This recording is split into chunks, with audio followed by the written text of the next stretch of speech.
I don't know, I might just be grumpy, but I need to vent on something. So I was just looking at the winners for the Fragrance Foundation Award. And in the category of Indie Fragrance of the Year, L'Or de Louis. I heard so much about this one, by the way, by Artiste, and I'm looking forward in experiencing this one. But I digress. I'm just kind of looking at here all the nominations for Indie Fragrances of the Year.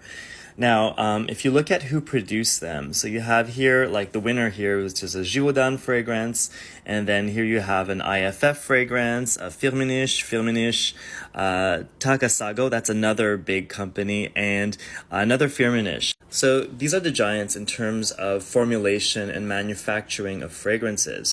And I'm not taking anything away from the quality of these fragrances. I'm sure they're great, but I don't know, when I think of indie fragrance, I don't think of going through one of the biggest houses because these manufacturers also do all the standard products that you see in pharmacies, in large department stores. So it's the same people, right? So from the indie perspective, like I don't feel like it's at the same level or same playing field as, like me, like doing this, in my own little atelier.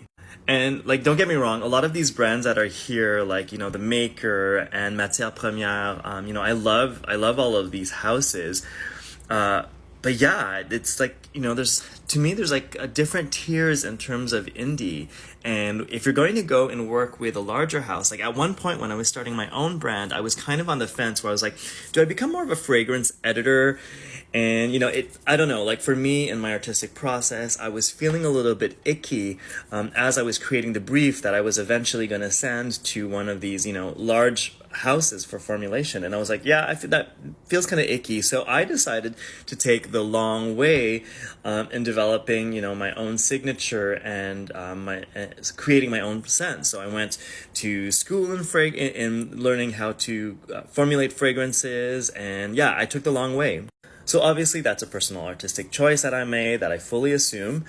But I don't know. I feel as a brand, if you're going to knock on one of these doors where you're going to get produced one of these like high-end products from a large company that has all these resources, they have access to all the materials, all these very expensive softwares that help them create these fragrances, I feel that's in a whole total other category, regardless of the size of the brand.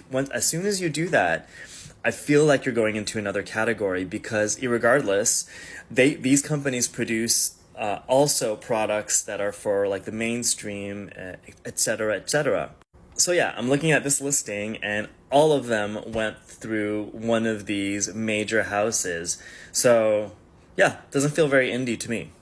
In other words, think of it this way. It's like an artist claiming to be like super indie, but is shopping their entire catalog of music in the same catalog as Britney Spears would or Beyonce and going into those, buying their songs from those types of catalogs. And there's absolutely nothing wrong with that, and it doesn't mean that the music is bad in any way, but it's a different process, which to me doesn't feel indie. But that's just me, so I'm curious to know what do you think and how you would define what indie fragrance is.